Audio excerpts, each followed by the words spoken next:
50% 정도밖에 못해요. 사실은 더 다양한 기능들이 더 많음에도 불구하고 여기서는 일부 기능밖에 못하는데 그 기능 좀 살펴보고 부족한 부분들은 제가 PC에서 더 보여드리도록 할게요. 일단 이렇게 보시게 되면요. 일단 우선적으로 보셔야 될 게 여기 세 줄 모양의 이런 메뉴 버튼이 있으시죠? 모든 이 스마트폰 어플리케이션에는 메뉴 모양의 아이콘이 대부분 이런 형태로 이루어져 있어요. 이렇게 세 줄 모양, 아디다스 모양 세 줄. 그건 무조건 메뉴다 생각하세요. 네, 세 줄 모양. 그래서 이거 한번 눌러볼게요. 네,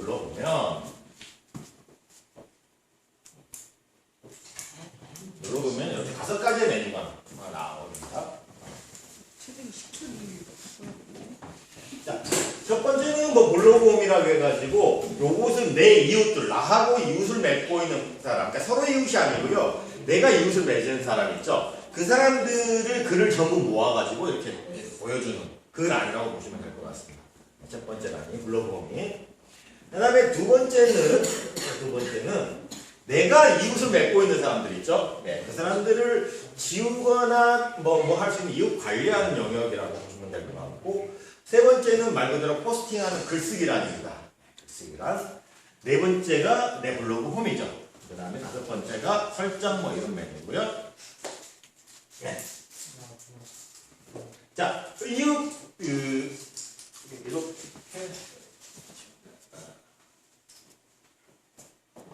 여기서 상단에 있는 검색 버튼을 한번 눌러봐 주세요. 검색 버튼.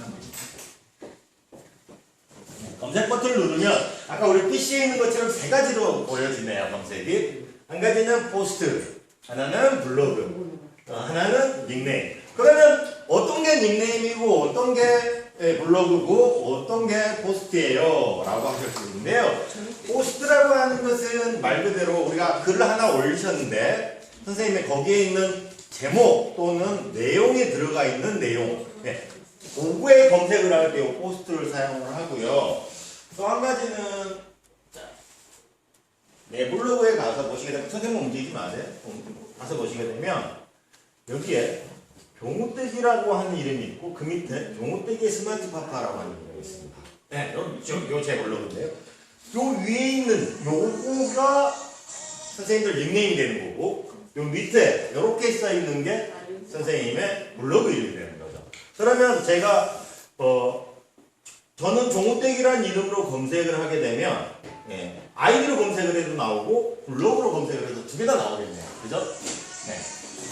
그래서 이제 선생님들이 나중에 블로깅을 할 때 뭐 다른 강사 선생님들도 많은 그런 얘기 들으셨겠지만 이 이름 짓는 게 굉장히 신중하셔야 된다라는 게 바로 이런 겁니다. 사람들이 찾아오려면 검색이 좀 쉽게 되는 거죠. 그래서 그 브랜딩 뭐 얘기는 다음 주에 하겠지만 브랜딩하라 자꾸 얘기하는데 나를 자꾸 뭔가 저는 종우떼기라는 이름으로 브랜딩을 만든 거죠. 제 스스로가. 그래서 온라인상에 각종 글을 쓸 때도 종우떼기라는 이름으로 글 수 있기 때문에 어디서나 저 종우떼기라고 검색을 하면 제가 쓴 글이 나오는 그런 형태이기 때문에. 그래서 여기 다시 자 선생님들의 검색란에서 방금 검색란에서 여기다가 두고 닉네임에다가 그냥 닉네임을 한번 선택하신 다음에 여기다가 종우떼기라고 하셔볼까요?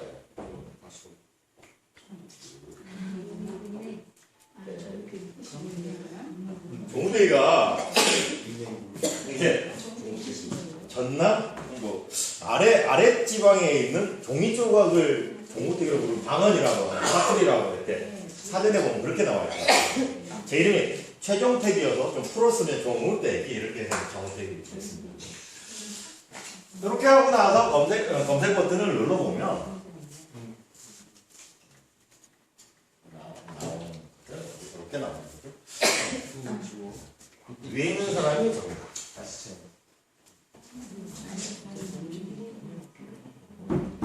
이렇게 눌러보면 그걸 찾아갈 수 있는 거죠. 그래서 뭐 이웃 추가하고 싶으면 이웃 추가 누르고 이렇게 해서 찾아가는 거죠.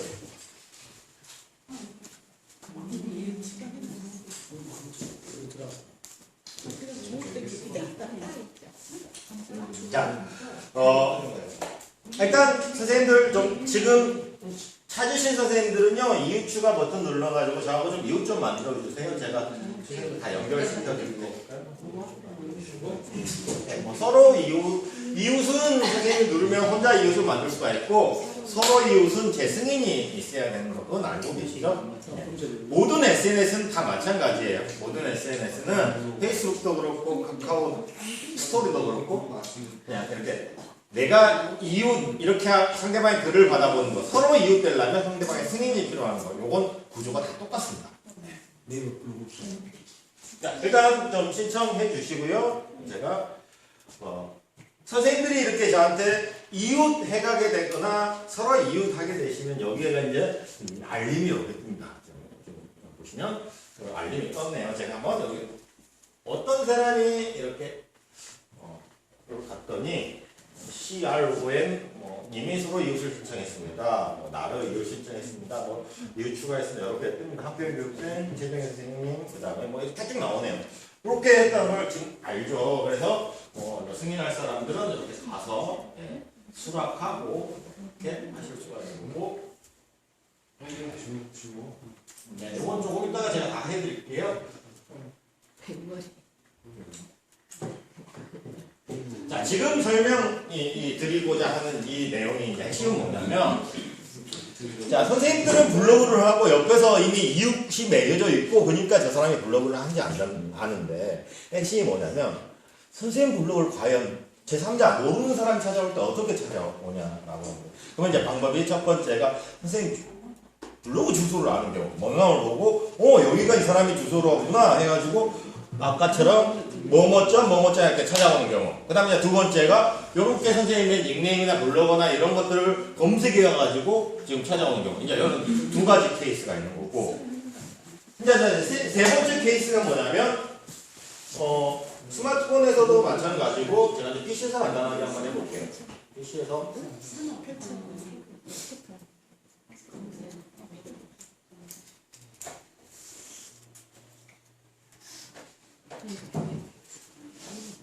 PC에서 제가 만약에 한글 아래 한글 하는 기술인데요. 이렇게 이제 뭔가 이런 지식을 알고 싶어가지고 이렇게 검색을 했는데 나온 게 블로그 해가지고 이렇게 나오죠. 이렇게 나오는데 여기 지금 보시게 되면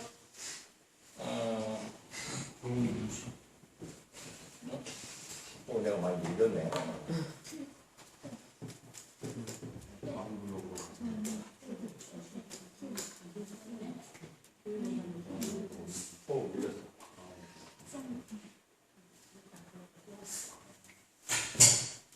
밀렸어. 지금 좀 밀렸는데요. 지금 제가 최근에 많이 밀렸는데 예전에는 검색이 되어져서 얘를 누르고 들어가면 이렇게 누르고 들어가면 그 사람의 글이 있고 이렇게 쭉 보고 이 사람이 참 내가 원하는 방향으로 글을 잘 쓰는구나 이렇게 해가지고 이 사람의 일정 목록에 가셔서 이렇게 이웃 추가 또는 이웃 신청 이렇게 하죠. 그러니까 어떤 정보를 예를 들면 한평에 관련된 한평 귀노에 관련된 것들을 갖다가 검색을 했는데 선생님이 그런 어떤 일상들을 갖다 잘 정리해서 이렇게 올려놓았는데 그게 검색이 되어졌다. 그러면 그 사람들이 이렇게 찾아온 다음에 내가 한평의 귀노에 관련 내용을 이 사람들이 참 잘 쓰는구나. 이 사람들은 계속 지속적으로 봐야겠다. 그래서 이웃 추가를 하죠. 요렇게 대략 이런 형태로 선생님들이 모르는 사람들은 선생님을 찾아오는 방법이 이렇게 됩니다. 그래서 정작 선생님들 수업을 받으시면서 이웃추가 이거 정말 아무 필요 없어요. 옆에 사람들이야 어이 이거 눌러줘 이거 다 무슨 소용이 있어요. 모르는 사람이 있어요. 그래서 모르는 사람들이 찾아오는 방법 이거다라고 생각을 해보면 그 다음부터 내가 블로깅을 어떻게 해야 될까라는 생각들이 조금 달라질 겁니다. 자, 일단은 이렇게 찾아오는 방법을 이제 좀 봤고요. 그래서 주소에 대해서는 이제 더 이상 말씀드리지 않도록 하겠습니다.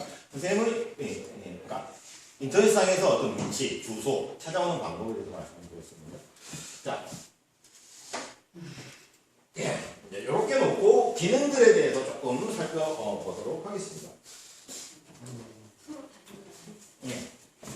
지금 처음에 있는 제일 상단에 있는 블로그 같은 경우는 이렇게 보면 제 이웃들 뭐 광주 서구청도 있고 저는 이제 주로 제 이웃들은 이런 그 컴퓨터 정보 기술이나 아니면 스마트폰 기술 좀 앞서는 게 이렇게 하는 사람들 글들을 저는 주로 모아서 좀 봅니다. 그래서 보니까 대부분 지자체하고 그런 사람들이 많아요.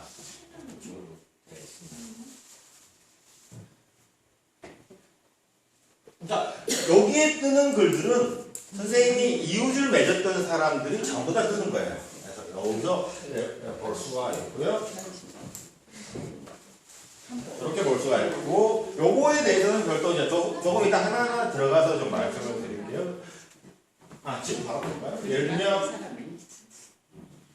광주 서구청이라고 하는 이쪽에 한번 제가 이렇게 이 글을 보고 싶어서 터치를 해서 들어갑니다. 들어가면 광주 서구청에서 쓴 글들이 이렇게 보여지고 쭉 보여지고 아래 보시게 되면 뭐 덧글을 쓰거나 뭐 이렇게 할 수 있는 내용들, 허가기 내용들 뭐 이런 거 있죠. 네. 만약에 이분을 내가 이웃을 만들고 싶다 그러면 더 걸어가서 이웃 추가나 이렇게 하실 수 있는 거거든요. 이렇게 구성은 이렇게 되어 있습니다. 첫 번째 이렇게 되어 있고 두 번째 이제 이웃 추가, 이웃 관리 한번 눌러보면요. 본인의 이웃들이 나옵니다. 이 이웃은요. 네, 이거 좀 이해를 잘 하셔야 될 게 뭐냐면 저를 누군가 이웃으로 만든 사람이 아니고 내가 이웃으로 찍은 사람들이에요. 그러니까 여기 있는 사람들이 내 글을 바라보는 게 아니고요. 네, 제가 이 사람들의 글을 받아보고 있는 거죠. 그렇게 이해를 하셔야 됩니다.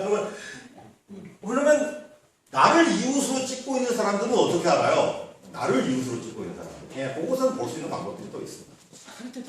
내가 이웃으로 찍고 있는 사람들이 쭉 나오는 거고, 그 다음에 이것도 그냥 쭉 놔두면은, 그러니까 어떤 그룹을 만든 다음에 그 안에다가 이렇게 소속돼 있고, 이렇게 소속돼 놓고, 이렇게 해놓게 되면 나중에 그 소속 인원들 것만 모아서 볼 수도 있고, 이렇게 관리를 할 수 있는 그런 기능이 있습니다. 그래서 그거 한번 해볼까요? 선생님 이웃이 몇 분 되시는지 모르겠지만 볼게요. 이웃이 몇 분 있으시면요. 상단에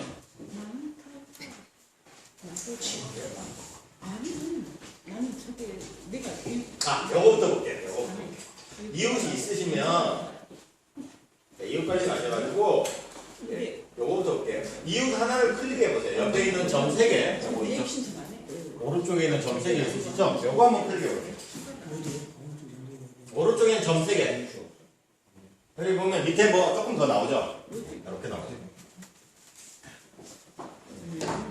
어떤 새로운 그룹을 만든 다음에 새로운 그룹으로 보낼 수가 있고요. 그 다음에 이제 두 번째는 뭐냐면 이웃색을 앱 알림 이렇게 있는데 이런 부분 한번 봐볼게요. 두 번째는 이웃색을 온 같은 거 이게 뭐냐면 저 사람이 글을 쓰면 나한테 알려준다 라는 뜻이에요. 근데 나는 저 사람이 친구긴 친구인데 저 사람 글 난 보기 싫어. 네. 친구는 유지하고 보기 싫으면 그냥 꺼버리면 되죠. 터치하면 저 사람 더 이상 알림이 나타나지가 않습니다. 맨날 스크랩에서 올리세요. 그룹 이동 누르면 요거 아마 그룹 이동 누르면 새로 만들면 그거 나오나? 해볼게요. 네. 바로 만들기는 안 되네요. 여기서 좀 이렇게 그룹 이동부터 해보도록 하겠습니다. 자, 다시 빠져나와서 두 번째 화면에서 새 그룹 눌러보시고요. 새 그룹 누르신 다음에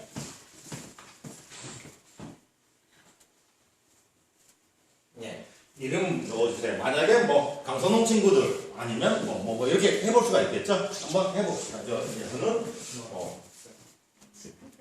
한평 강선홍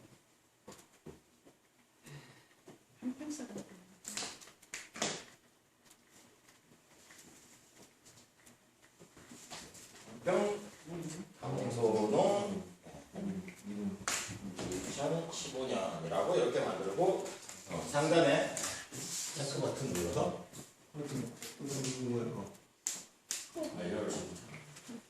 이렇게 추가시키고요. 밑에 있는 선생님의 아까 이 항목들에 맞아서 뭐 이렇게 아까 누르고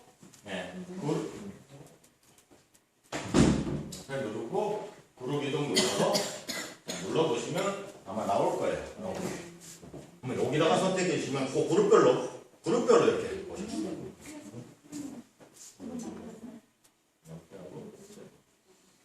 이렇게 하고.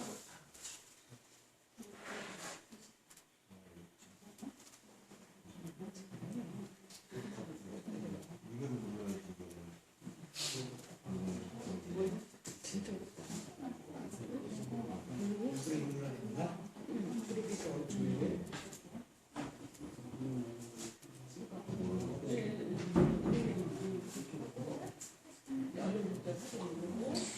그러면 상단에 있는 이 업데이트 순과 이웃 그룹 순을 누르고 각 그룹별로 이렇게 정리해서 이렇게 보실 수가 있습니다. 요거 한번 뭐 방법만 한번 세 그룹까지는 만드셨어요? 네, 지금 너무 길게 방금 만드십니다. 내날 만드신다. 만약에 다른 그룹을 하나 만들고 옮기신다고 연습을 하면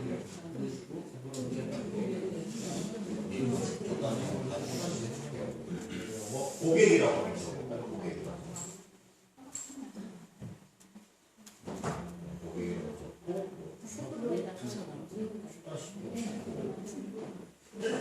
이럴 수 있죠. 선생님의 어떤 이제 만약에 물건을 파는 경우에 선생님의 고객이 선생님하고 서로 이웃 매제해가지고 친구가 됐어요. 친구가 됐는데 이 목록에 뜨겠죠. 만약에 이 선생님이 친구라고 하겠습니다. 그분이라고 하겠습니다. 이렇게 된 다음에 여기 보시게 되면 그룹이 있어서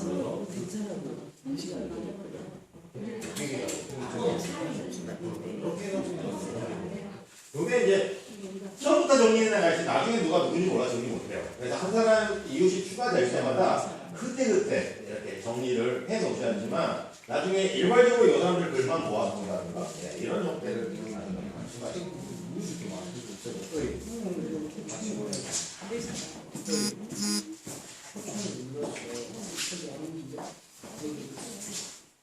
뭐 도와드려야 될 분 계신가요?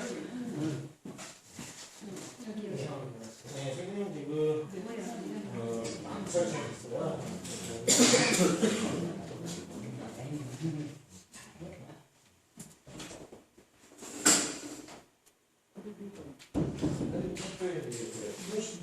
다섯 개 중에서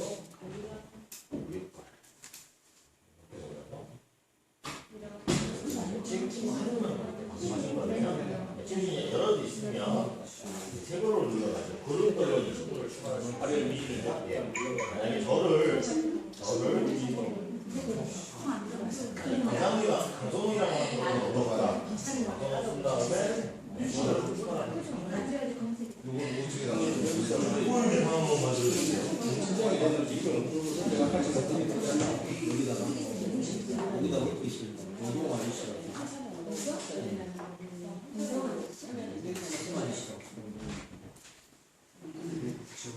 옷은 안 하면 되는 거예요. 안 되면 PC만 사셔야 될 거예요. PC 안에 보면 관리 부분에서 이웃 관리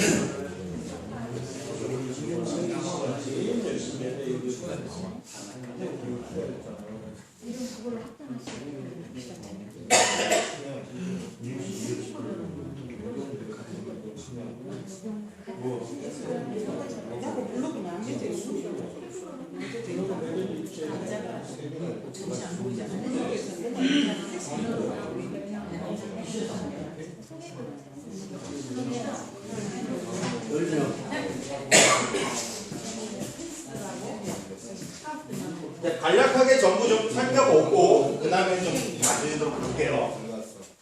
자, 전체 5개 메뉴 우리 지금 설명하고 있는데요. 전체 5개 메뉴 중에서 이웃을 하여튼 뭐 그룹별로 관리를 하거나 아니면 이웃을 떼버리거나 막 뭐 이런 것들을 할 수 있는 하여튼 그런 거라고 보시면 될 것 같고, 자, 그 다음에 세 번째 글쓰기는 조금 이따 하겠습니다. 네블러그 네 번째 이런 거죠.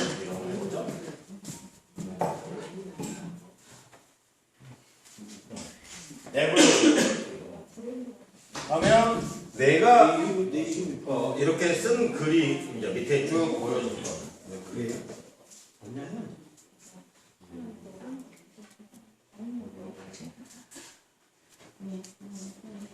쓴 글들이 쭉 보여지죠?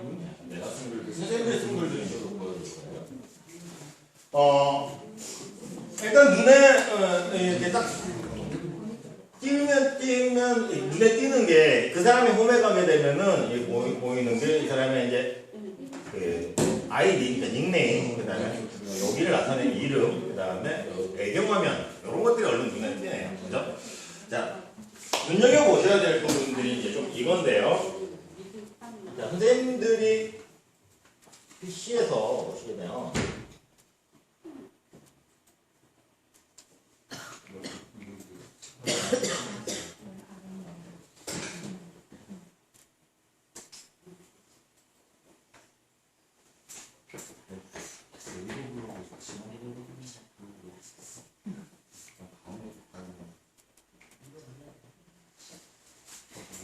제가 좀 남들이 찾아오면 좀 예쁘게 보이라고 막 예쁘게 좀 꾸며놨어요. 근데 저는 다음에 근데 다 필요 없죠. 네.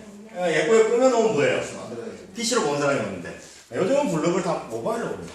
네. 사람들이 PC에서 10분이면 2명 정도만 PC에서 보고 8분은 다 모바일로 보세요. 네. 그렇기 때문에 PC에다가 선생님들 뭐 이제 수업하고 그러면 여기 상단 메뉴 예쁘게 꾸미는 법 막 이런 것들 수업 다 하고 그랬을까요? 다 필요 없어요. 그냥 밍숭맹숭하게 그냥 갖다 해도 상관없습니다. 문제는 모바일에서 예쁘게 보여요. 모바일에서 예쁘게 보여요. 10사람 중에 8, 9명은 모바일에서 봅니다. 항상 그걸 염두에 두세요. PC에서 이제 더 이상 보지 않습니다. 모바일에서 봅니다. 자, 그러면 모바일을 어떻게 그런 예쁘게 꾸밀 것이냐. 모바일을 할 수 있는 게 없어요. 뒤에다가 사진 예쁜 거 하나 선택할 때 넣는 것밖에 없습니다. 그래서 아마 선생님들을 가장 나타낼 수 있는 사진들을 갖다가 배경으로 넣을 수 있는데 이건 갤러리에서 아마 할 수 있을 것 같습니다. 여기 사진 모양 버튼 누르시게 되면 앨범에서 선택 누르시면 아마 찾을 수 있을 거예요. 예, 일단은 한번 넣어보세요. 선생님 사진 중에서 마음에 드는 사진을 한번 넣어보도록 하겠습니다.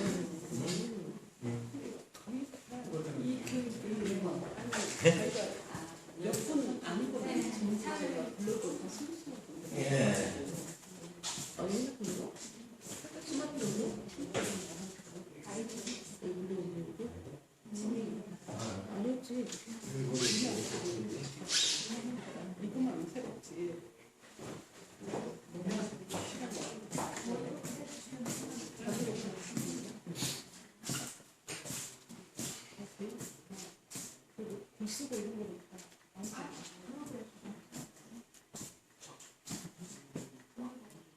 이미 아까도 말씀드렸지만 뭐 블로그 기존에 하셨던 선생님들은 다음주 화요일날 블로그 마케팅 쪽에 관련된 내용이 조금 더 관심이 있으실 거고요. 오늘은 뭐 인문에 관련된 사용법에 관련된 내용이기 때문에 다소 좀 안 맞을 수도 있습니다. 선생님 그러면 여기 스마트폰에서 이렇게 바꾸면 PC에서 봤을 때도 그게 PC에서는 안 바뀌죠. 아 스마트폰에 PC에서 보게 되면은 그러니까 모바일 페이지하고 여기 페이지하고 바꿀 수 있는 게 따로 있어요. 관리해 보시면 여기죠. 이렇게 되어 있는 거죠. 여기 보시면 모바일 표지 사진이 따로 있어요. 여기서 넣은 사진이 여기 들어갑니다. 따로 있어요.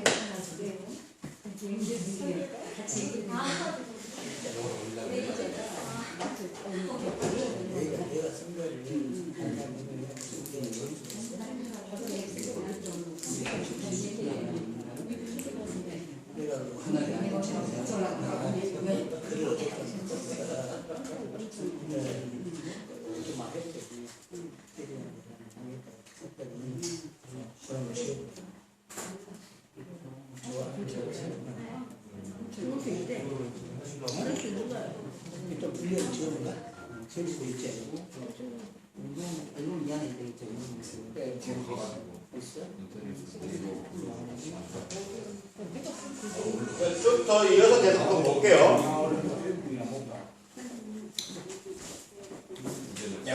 전체를 눌러가서 카테고리별로 보는 법은 뭐 기존에 좀 알고 계시고 전체를 옆에 있는 삼각형 버튼 눌러보면 선생님들의 현재 카테고리별로 나눠가지고 그 카테고리 안에다가 이제 포스팅을 하고 있는데 그런 내용들이 어디에 어떤 글을 볼 것인지 선택해서 볼 수 있게끔 이렇게 자, 일단 쭉쭉 나가고 나중에 질문 받고 도와드리도록 좀 하겠습니다. 상단에 지금 현재 네블럭 말고 이제 더보기 쪽 가시면 조금 만져야 될 부분들이 있는데요. 이 좀 넘어가겠습니다. 더보기.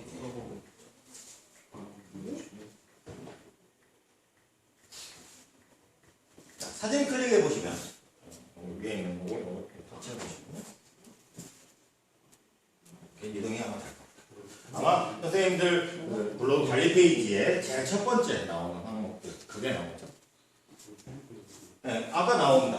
했던 거. 제 블로그명 보통은 처음에 블로그를 선생님들께서 만드시고 나서 이후에 별로 수정을 안 하셨다고 하게 되면요, 선생님 아이디의 블로그 이런 식으로 되실 거예요. 그걸 적절한 이름으로 좀 변경을 하시는데 그냥 변경하지 마시고요. 이제 뭐 마케팅에 관련된 내용들을 할 때 좀 자세히 하겠지만은 좀 남들이 나를 찾아오기 쉬운 어떤 그런 건가? 나를 브랜드할 수 있는 그런 것을 좀 찾아보세요. 저는 브랜딩을 한다고 한 게 나름대로 한게 이제 종무되기라고 하는 것을 했고 좀 의미를 담아서 스마트 관련된 의미를 담아서 좀 스마트 파파라고 해요. 그 다음에 별명 나는 온라인상에서 어떻게 불려질 것인가 이것은 굉장히 좀 중요한 요소 중 하나인데요. 네. 요것은 뭐 카카오 스토리를 하든 나중에 뭐 페이스북을 하든 어디서든지 간에 선생님 필명은 똑같아야 돼요. 뭐 여기선 이렇게 불리고 저기선 이렇게 불리고 이렇게 하게 되면 나중에 선생님 브랜딩 하는 게 굉장히 힘들어지시는데요. 요거 자기 넣으시고 그 다음에 앱표지 사진 요것은 아까 나왔는데 프로필 사진 덧글이나 뭐 이런 거 쓸 때 자기들이 어떻게 나올까 이거 뭐 이미 다 배우셨죠? 소개글 소개글 적으시고 소개글은 너무 길게 적지 마시고요. 저는 한 요 정도면 이것도 길어요. 보통 장사하시는 분들은 항목 적고 전화번호 적고 요 정도 많이 하시더라고요. 전화번호 이렇게 뭐 취급하는 항목 넣고 전화번호 넣고 뭐 이렇게 넣으신 분들도 가운데 3일 몰려봐. 이렇게 넣을 수가 있고요. 자, 좀 일단 수정하실 분들은 좀 수정하시고.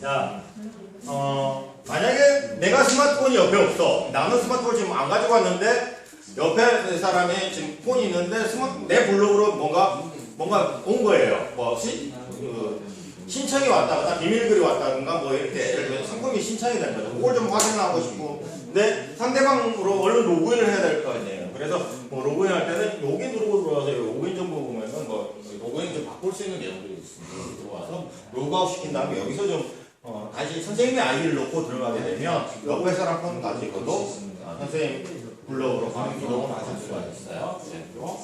어렵지 않으면 자 이제 밑에 고객센터하고 친구 초대 여기까지만 해도 사실은 원래용은 이거 두 개죠, 두 개. 결국 두 개. 눈여겨봐야 보셔야 될 때 이거 두 개. 설정 버튼 한번 눌러보세요.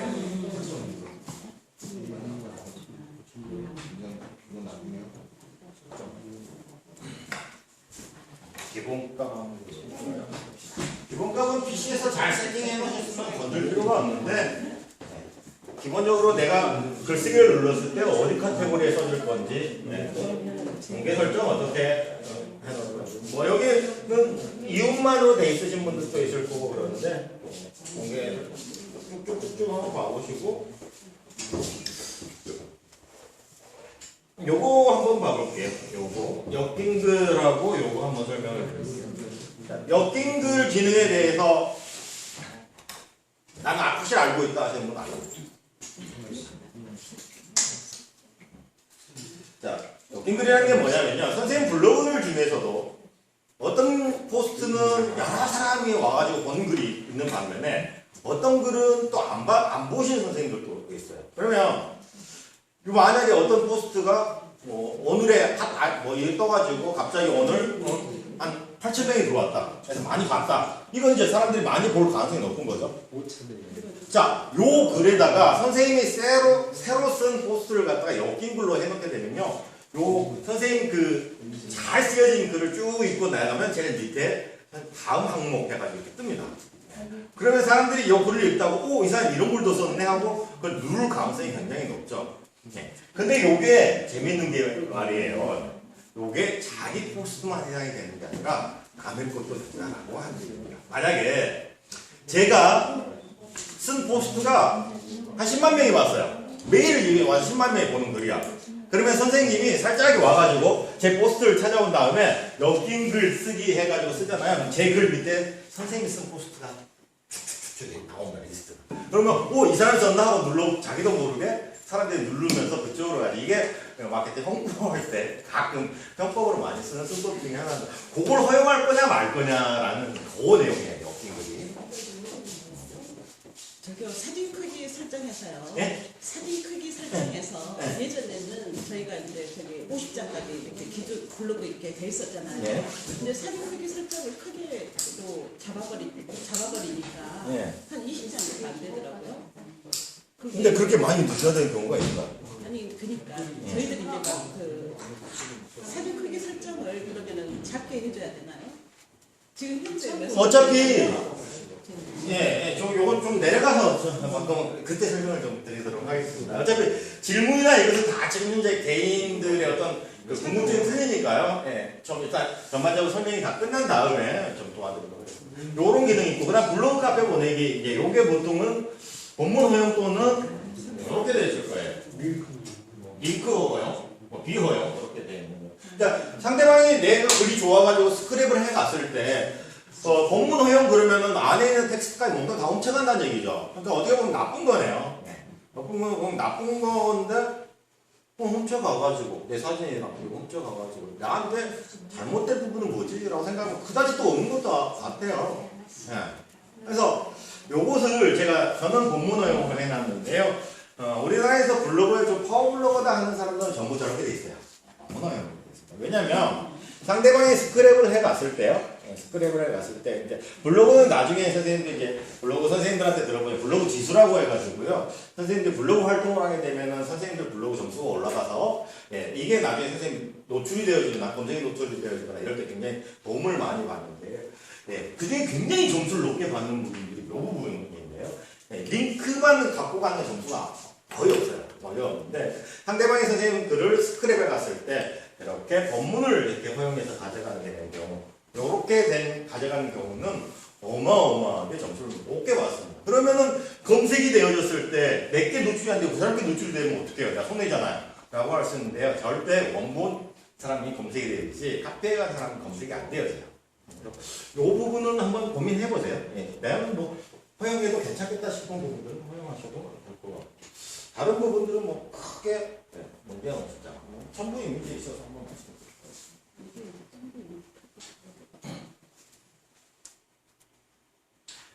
자, 한번 볼게요. 원본의 크기, 가로의 크기, 900, 740. 선생님들 보통 어디에 놓고 하세요? 740. 740. 그랬더니 다안 올라가요.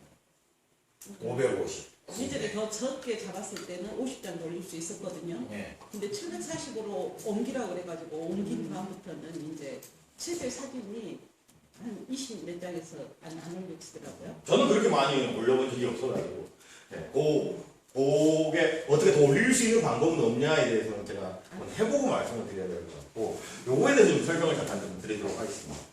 자, 우리가 아까도 말씀을 드렸다시피 이런 SNS에서 글씨로 몇 마디 찾는 것보다 사진 한 장 올리는 게 사실은 굉장히 큰 효과죠. 그래서 사진을 많이 올려야 되고 블로그에 사진을 한 10장 올렸을 때 글로 100페이지 써본 것보다 훨씬 블로그 점수는 높게 올라갑니다. 사진 10장 올리는 것보다 동영상 하나 올렸을 때 그건 블로그 점수는 더 올라갑니다. 그래서 동영상을 앞으로는 많이 올리시는 걸 좀 권장을 드리고요. 동영상은 어차피 근데 길게 못 올리니까 그런 한계는 있습니다.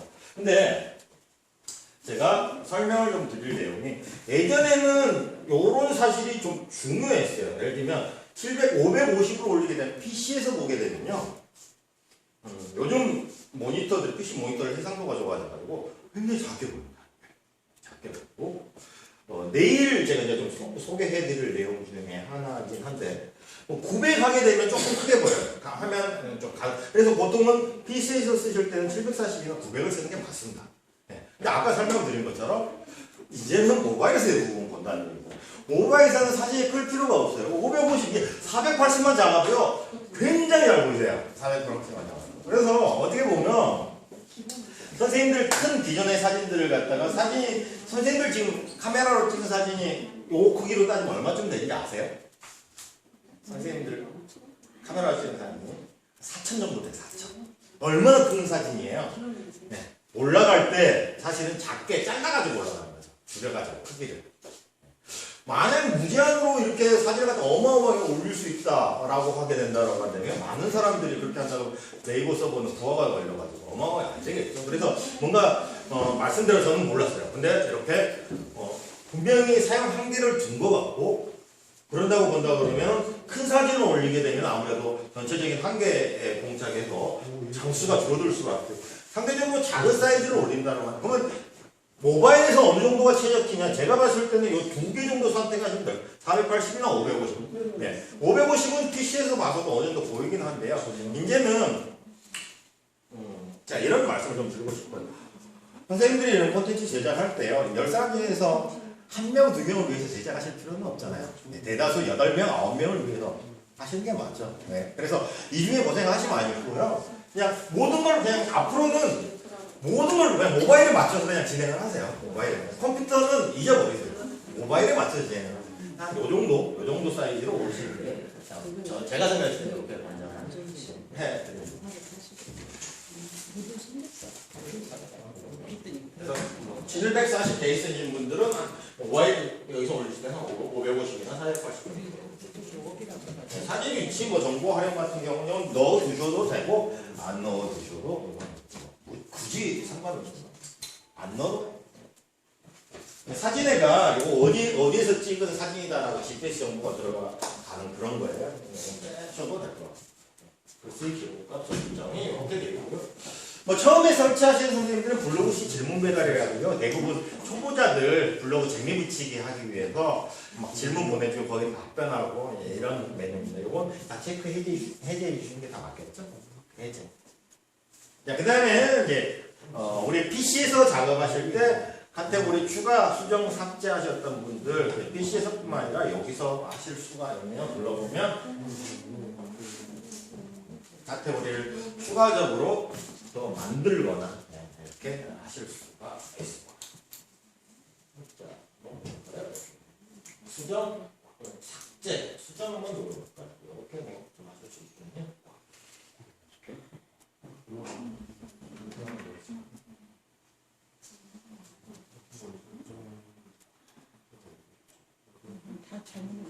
수정하고 삭제. 요것은 더 만들거나 근데 제가 권장해드리는 것은요 두세 개만 하세요. 많이 하면 안 됩니다. 두세 개만 만드세요. 그냥 나의 예를 들면 영농 일기 같으면은 내가 좋아하는 것들 한 두 가지 만들어요. 카테고리 많으면 이제 나중에 관리 정말 힘들어집니다.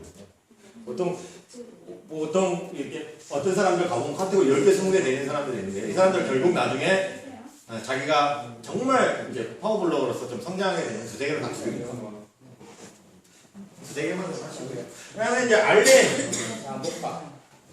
블로그를 하신 분들한테는 알림이 적당하게 오는 게 좋죠. 우리가 PC로 했을 때와 스마트폰 했을 때 가장 큰 차이가 이거죠. 네. 누군가 댓글을 남기고 누군가 친구 요청을 했을 때 실시간으로 알람이 울려가는 그 자체가 우리가 아마 스마트폰에서 블로그를 한 이유 중에 하나일 겁니다. 자, 알림 뭐 기본적으로 켜만 오시고 나는 블로그 안 한다 그러면 뭐 꺼놓으시는 게 당연히 맞을 거고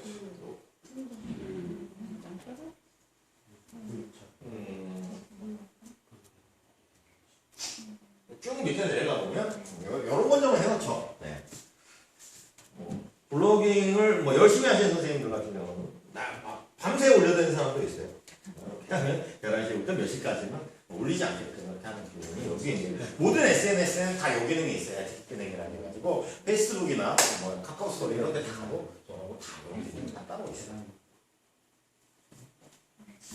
시간 내가 잠자는 시간 좀 올리지 않겠까.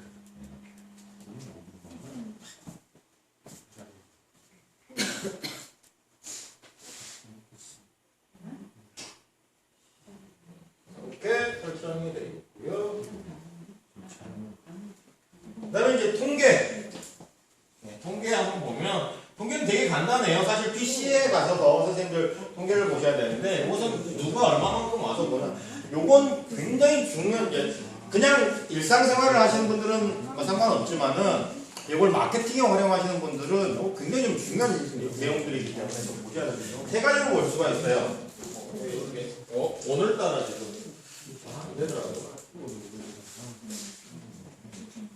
첫 번째, 몇 명이 왔냐? 몇 명이 와서 봤냐? 자, 몇 명이 와서 봤냐라는 것을 보실 때 선생님들이 요건 중요치 않습니다. 방문 횟수는 열심히 활동하시면 방문 횟수는 늘어나요. 자, 중요한 것은 뭐냐면, 여기서 중요한 것은 방문이 예를 들어 500명이 들어왔는데 PD를 몇 명이 봤냐? 요게 중요해요. 선생님들이 예를 들면 선생님이 예를 들어 고구마에 대해서 글을 쓰셨는데 네이버에서 누군가 검색을 해가지고 선생님 블로그로 왔어요. 이렇게 올 확률이 얼마나 될까요? 예. 지금 블로깅을 얼마나 많은 사람 지금 선생님들 하고 계시잖아요. 예, 그러면 한 편만 하고 있을까요? 전 국민이 예, 특히 이런 좀 정보와 교육을 많이 받고 이런 또 농가들 이런 쪽은 겨울 되면 전 농가들이 이 블로그 교육을 했어요. 그러면 이 사람들이 다 개설해가지고 다 하는데 그 사람들이 뭔가 했을 때 누군가 선생님에게 검색을 해서 찾아올 가능성이 극히 희박하죠. 근데 이렇게 찾아왔는데 글 하나 읽어보고 그냥 보내버린다면 이게 이제 다음 주 화요일 날 말씀드릴 내용 중에 한 가지입니다. 그런다면 너무나 속상하잖아요.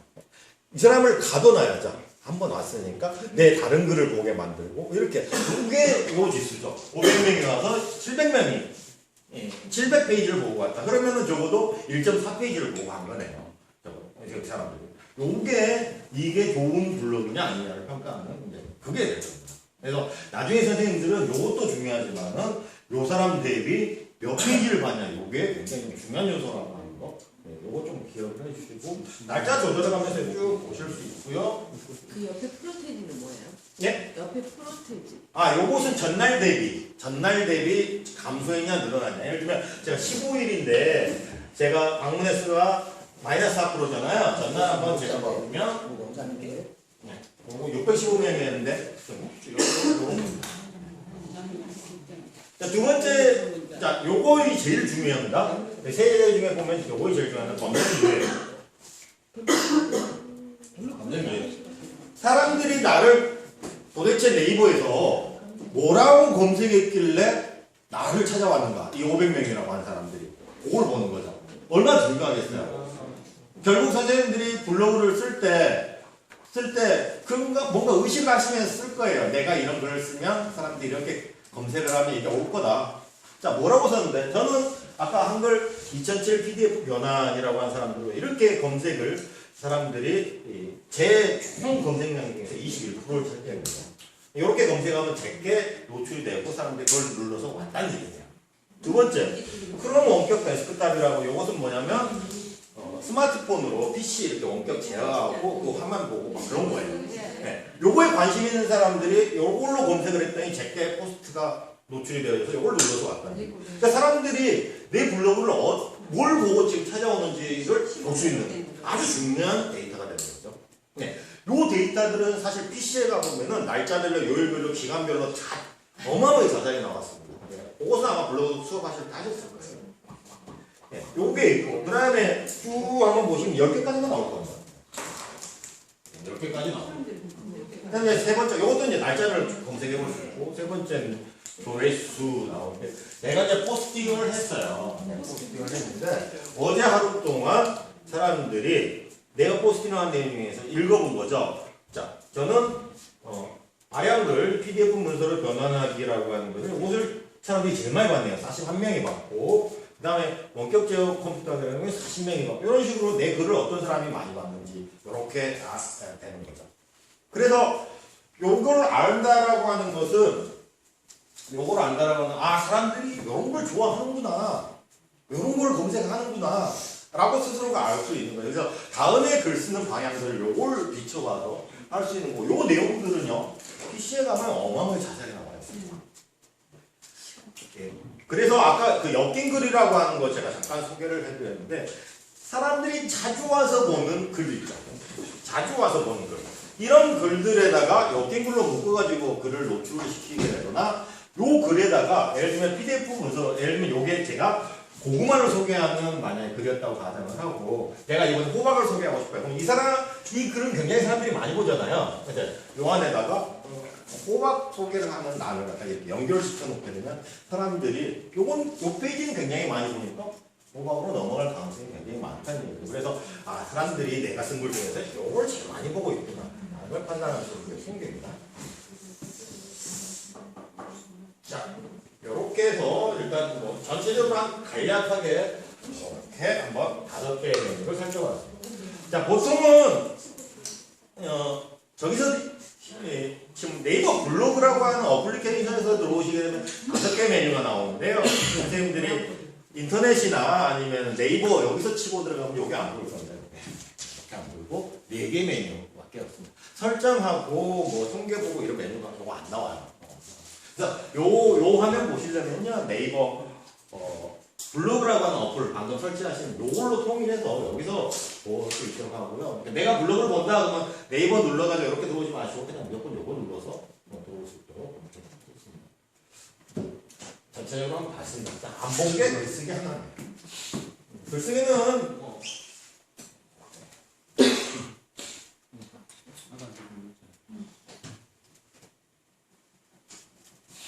네이버는요, 선생님들이 과거 몇 달 전에 교육을 받으셨다 하더라도 뭐 기본적인 로직은 변하진 않지만 화면은 굉장히 변해요.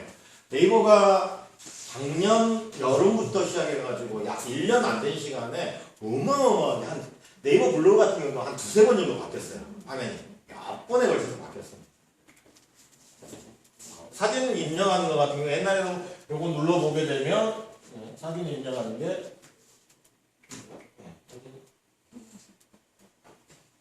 이렇게 뭐 요런 화면, 요런 카메라 누르는 화면, 요런 화면으로 옛날에 이렇게 안 생겼는데 화면이 조금씩 바뀌어요. 예. 그것은 선생님들이 사용하면서 익히실 수밖에 없을 것 같고, 예. 뭐 PC랑 뭐 크게 다르지는 않습니다. 그냥 많이 쓰는 것 중에, 저는 많이 쓰는 것 중에 하나가 임시 저장 많이 쓰고 있는데, 글을 쓰다가 갑자기 급한 일이 있어요. 불렀어요. 이걸 어떻게 해야 되지? 하늘 할 때 임시 저장 해놓고요.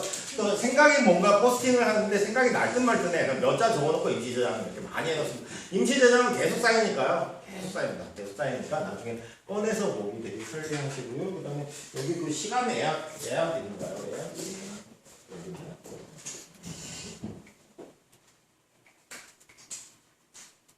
참고 링크 스티커 위치 다음 눌러보면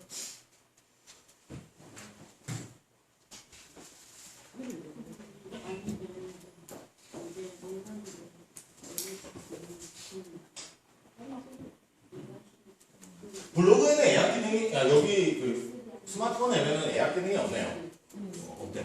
네. 포스팅 저기에는 저는 이제 원래 이제 좀 블로그 오래 하신 분들은 잘 아시겠지만 블로그 점수 가장 높게 올리는 것 중에 하나가 메일 쓰는 거예요.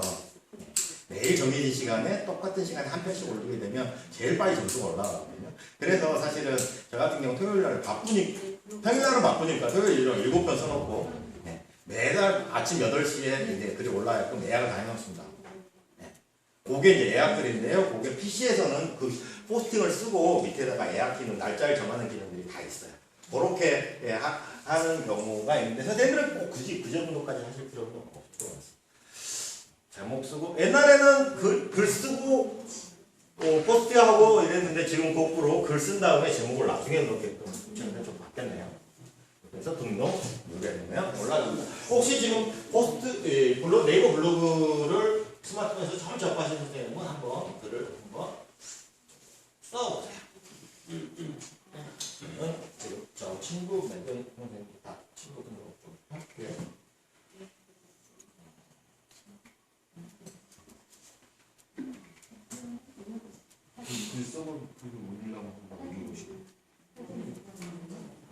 사진이랑 이런 것들도 한번 좀 올려보세요.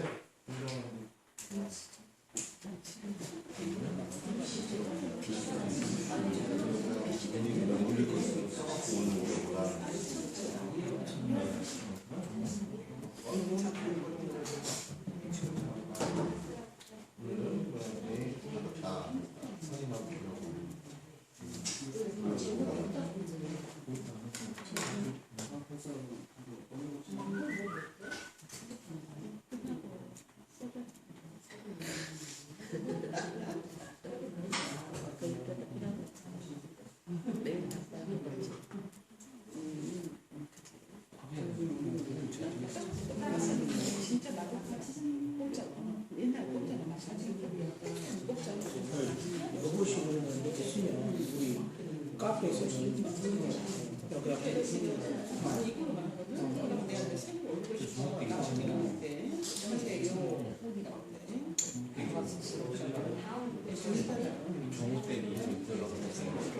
내용 같은 그 제목이 있고 그다음에 제목은 나중에 맨 끝에 나온다. 일단 내용을 올리고 나는 이렇게 나오면 모르겠다. 진짜 뭐예요? 이렇게 그냥 테스트. 두개 세 개.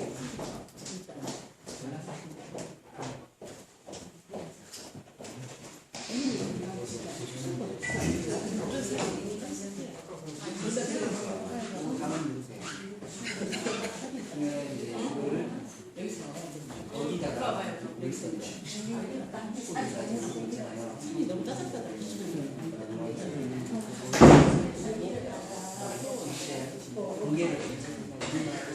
그걸 이해인가?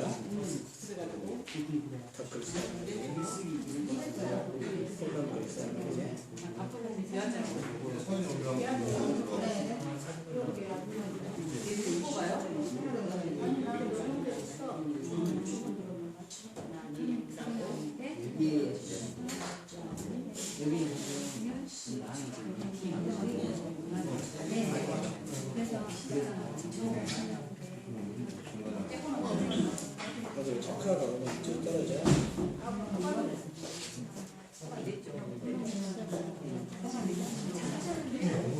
이게 진짜 있어.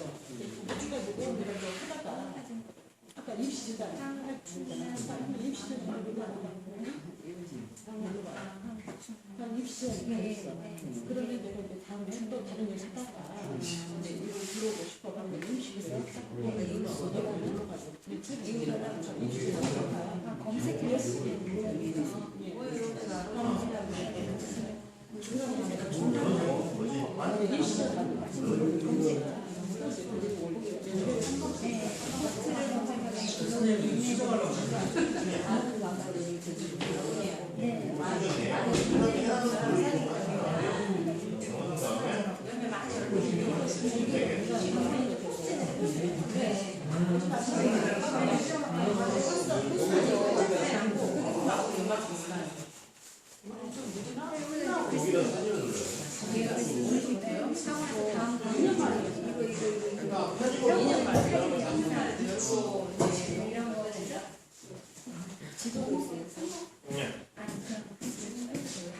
뭐 수정, 삭제 뭐 이런 거 내용이 나와서 잠깐 봐드리면요. 앞에 한번 봐보세요.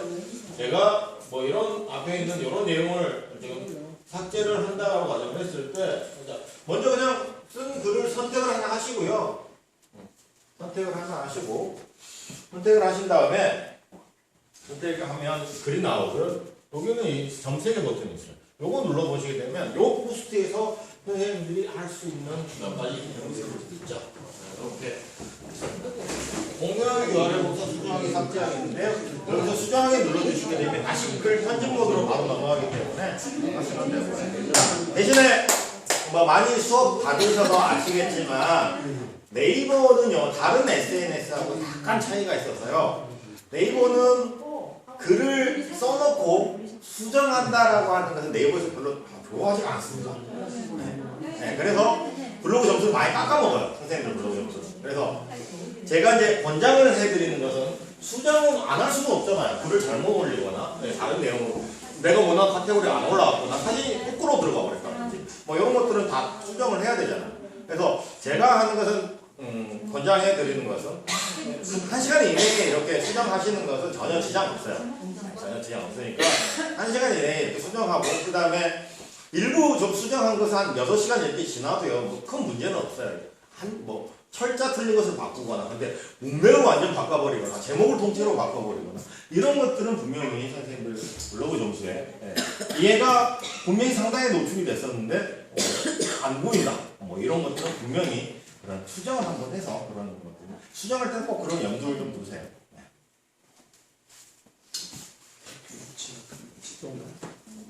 얘기를 넣으면 이게 자동으로 삭제가 제가 이제 그 편법이랄까 좀 팁 중에 한 가지인데요. 저는 그러면 선생님들 아까 그 카테고리에 보시게 되면 카테고리에 보시게 되면 제 카테고리가 여러 개가 있는데요.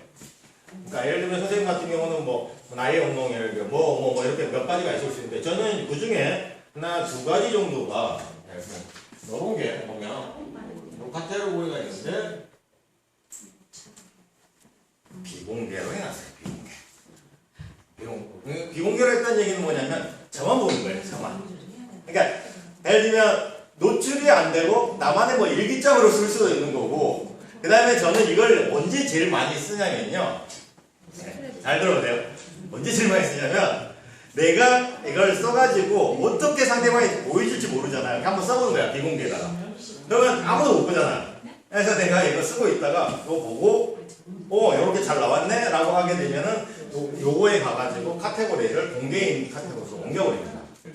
이렇게 해서 그래서 전 비공개 이런 카테고리를 하나 만들어가지고 쓰고 있습니다. 이렇게 응용하셔도 돼요.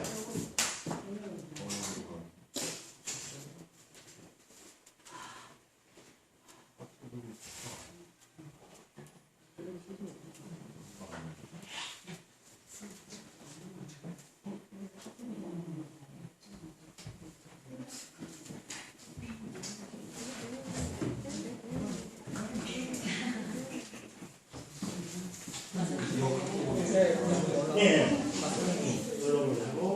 그리고 하나는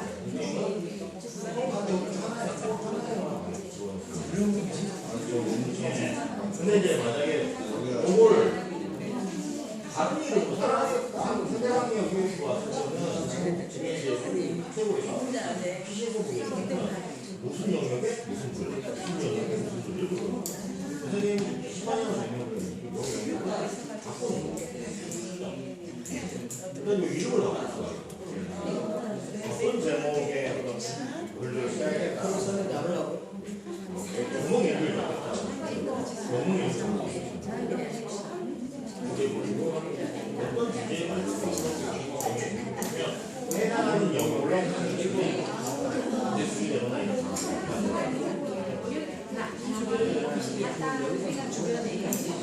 여기 와서 내기 예.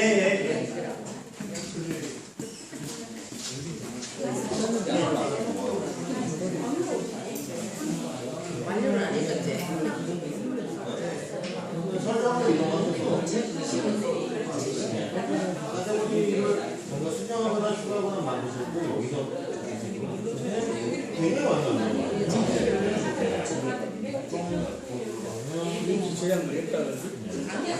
너무 어려워요.